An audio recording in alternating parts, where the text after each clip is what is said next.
ஒருத்தர் இறந்துடுறாரு. சரி. இறந்தவருடைய ஆத்மா யமலோகம் போகுது.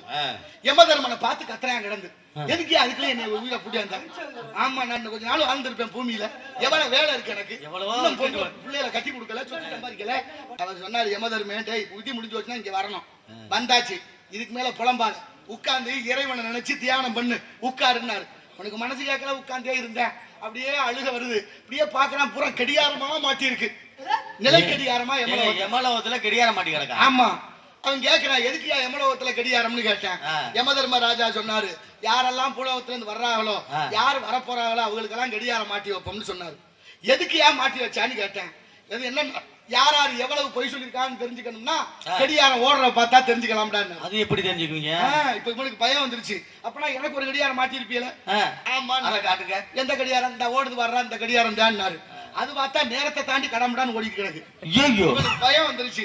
யோ, நான் அந்த அளவுக்கு எல்லாம் பொய் சொல்லல. நான் பொய் சொல்ல யார் சொன்னா அது சும்மா தப்பா ஓடுது அப்படிங்க. ஒத்துக்கிற மாட்டேங்கிறாங்களே. தப்பு பண்ணிட்டா சரி, தப்பு தானே ஒத்துக்கிட்டா பிரச்சனை இல்லை, தண்டனை கிடையாது.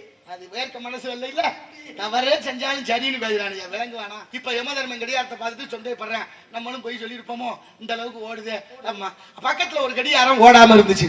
ஓடாம இருந்த கடிகாரத்தை பார்த்து இது யாரோட கடிகாரம்னு கேட்டேன்.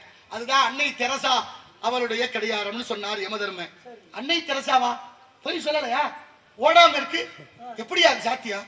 பொய் சொல்லாம இருக்க விட மாட்டாங்களே, காசு கொடுத்தாலும் பொய் சொல்லுவாங்களே, எப்படி அந்த அம்மா பொய் சொல்லாம இருந்தா அப்படின்னு ஆச்சரியப்பட்டேன். இங்க வா, அயல் நாட்டுல பிறந்தா அந்த அம்மா, வெள்ளக்கார பெண்மணி, இந்தியாவுக்கு வந்தா, தொழு நோயால் பாதிக்கப்பட்டவர்களுக்காக ஒரு தொண்டு நிறுவனத்தை ஏற்பாடு செய்து அதை நடத்தி வந்தா. அதுக்காக நிதி கேட்டு பல இடத்துல கையெழுத்தினா, பெரிய பெரிய கோடீஸ்வரங்கள்ட்ட. கொல்கத்தா வீதியில ஒருத்தர் போய் கையேந்தும் போது அவரு கோவத்துல எச்சிய காரி கையில துப்பிட்டாரு. முகம் சுளிக்காம வருத்தப்படாம அந்த கையை அப்படியே மடங்கிக்கிட்டு அவர்கிட்ட மீண்டும் சொன்னா, ஐயா எனக்கு வேண்டியதை கொடுத்துட்டீங்க, போதும், எனக்கு என் பிள்ளைகளுக்கு ஏதாவது உடனே மறுகையை நீட்டினா அவன் நொந்து நூலாகி போய் சொத்துல பாதி எழுதி வச்சதாக வரலாறு சொல்லுது. ஐயா, இன்னா செய்தாரை ஒருத்தல் அவர் நான் நன்னயம் செய்து விடல். அந்த அம்மா அன்னை தெரசா, அதான் கடிகாரம் ஓடாம நிக்குது, பொய் சொல்லலேன்னு சொன்னார். இவனுக்கு அப்பவும் நம்ப முடியல, பொய் சொல்லாம இருக்க முடியாது, நம்மளை விடாமத்தானே பொய் சொல்ல வச்சாங்க அப்படின்னு நினைச்சுக்கிட்டே இங்கிட்டு திரும்பினா பாருங்க, ஒரு காத்தாடி ஒண்ணு ஓடுது. யார் அந்த வேலை பார்த்தது? அதான் யமதர்மன். கடிகாரம் மாட்ட வேண்டிய இடத்துல காத்தாடியை மாட்டிருப்பாங்க. நீ வேற கேள்வி கேட்கிற. இப்ப யமதர்ம ராஜா போய் கேட்கிறேன், ஐயா எதுக்கு அந்த காத்தாடி இந்த வேகமா ஓடுது, அருந்து விழுந்துற போதுன்னு. யமதர்மன் சொன்னாரு, அடே அது காத்தாடி இல்லடா, அதுவும் கடிகாரம் தான்னாரு. கடிகாரமா? இந்த அளவுக்கு ஓடுமா? என்ன அர்த்தம்? இது யாருக்கு கடிகாரம்? அதாண்டா உங்க தமிழ்நாட்டில் இருக்கிற மொத்த அரசியல்வாதிகளுக்கும் உள்ள கடிகாரம்.